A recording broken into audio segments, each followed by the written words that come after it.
बिस्मिल्लाहिर्रहमानिर्रहीम। अस्सलाम वालेकुम। मैं हूं आपका होस्ट मोहम्मद खान। आज हम एक नई वीडियो के साथ हाजिर हुए हैं। जैसा कि वीडियो की टाइटल से आपको पता चल रहा होगा कि आज का हमारा जो टॉपिक है वो है मर्जुल मौत से क्या मुराद है। क्या मर्जुल मौत में किया हुआ हिब्बा, वसीयत या कोई भी मादा चैलेंज हो सकता है या उसकी क्या कानूनी हैसियत है।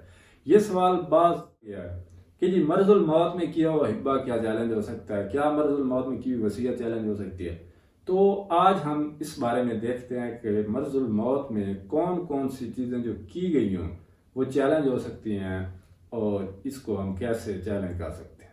पहले जो हमारी समझने वाली बात है वो ये है कि मर्जुल मौत से क्या मुराद है, कौन कौन सी बीमारियां इसमें इंक्लूड होती हैं, क्या क्या इसमें बीमारियां जो आती हैं कौन सी नहीं आती। तो मैं आपको बताता चलूं भी ऐसी कोई भी मर्ज अगर किसी बंदे को लाहक है और उस मर्ज से उस बंदे की डेथ हो गई है तो वो मर्ज मर्जुल मौत है। तो ये इसमें कोई भी ऐसी बीमारी नहीं है जो इसमें काउंट ना हो। इसमें तकरीबन हर किस्म की बीमारी काउंट हो सकती है। तो अब हमारा जो नेक्स्ट सवाल ये है कि हमें पता कैसे चलेगा, हम उसको क्लेम कैसे करेंगे कि जी मर्जुल मौत में इसकी डेथ हुई है। एक बंदा है उसको जनाब उसको एक ऐसी बीमारी है जो पहले किसी को हुई भी नहीं है, ना उसका जिक्र सुना है, क्योंकि आजकल बहुत सी ऐसी बीमारी अल्लाह माफ करे जन्म ले रही हैं, हो रही हैं बंदों को और बंदों का जाता हुआ पता ही नहीं चलता। तो बात यहाँ ये सोचने वाली है या इसकी ज़रूरत है कि हम मर्जुल मौत को क्लेम कैसे करेंगे, मर्जुल मौत से मुराद क्या है, तो इसकी ड्यूरेशन कितनी आएगी। एक बंदा मर्जुल मौत में आए तो कब तक अगर उसकी डेथ हो तो हम उस पर उसका क्लेम उसके खिलाफ कर सकते हैं कि मर्जुल मौत में ये मायदा हुआ है या हिब्बा हुआ है। तो वो आपको बताता चलूँ कि जो हमारे उलमाए कराम है उनकी राय के मुताबिक मर्जुल मौत 1 साल तक हो सकती है, लेकिन कानूनी तौर पर इसकी जो मुद्दत है ज़्यादातर केसों में जो इसकी ड्यूरेशन एक मुतय्यन की गई है वो 6 माह तक है।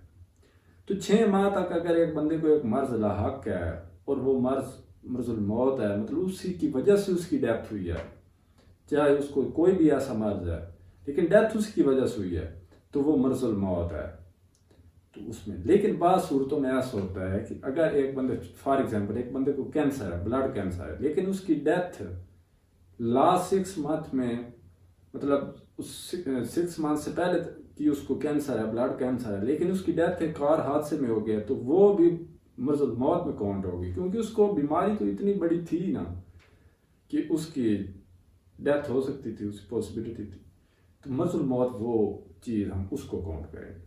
तो अब हम इसकी देखते हैं कि क्या मर्जुल मौत में जो है, तो इसमें मेरे भाई दोनों सूरतें मौजूद हैं। एक तो ऐसी सूरत है कि एक मर्ज बंदे को ऐसा जैसे कि ब्लड कैंसर है। अब इसमें ब्लड कैंसर में बंदा चलता फिरता भी है, घरेलू जरूरियात भी पूरी करता है, नौकरी पेशा भी करता है, लेकिन ऐसा तो उसकी मर्ज बढ़ रही होती है, उसकी जिंदगी खत्म हो रही होती है।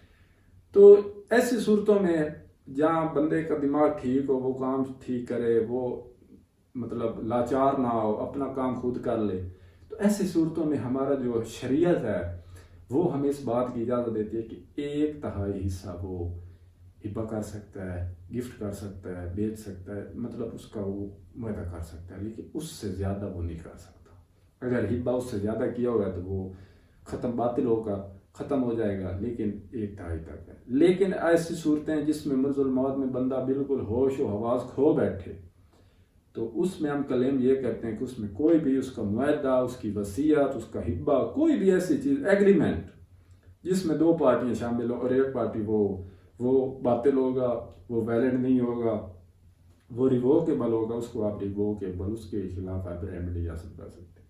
लेकिन अगर जिसमें जैसे कि ब्लड कैंसर हो गई, उसको शुगर है या उसको दिल का कोई बड़ा मसला है जो बढ़ रहा है लेकिन वो काम चल फिर सकता है, तो इस वजह से ऐसे में 1/3 तक की इजाज़त है, इससे ज़्यादा की नहीं है इजाज़त, इससे ज़्यादा बिल्कुल नाजायज़ और बातिल है। तो ये इस बारे में छोटी सी एक डिटेल में वीडियो थी मेरे दोस्तों के लिए कि आप इस बारे में इस वीडियो से रहनुमाई हासिल कर सकते हैं। एंड वीडियो के लिए हमारे साथ जुड़े रहें। चैनल को अगर चैनल पर नए हैं तो इसको सब्सक्राइब लाजमी करें और तब तक के लिए मुझे दें इजाज़त। अल्लाह।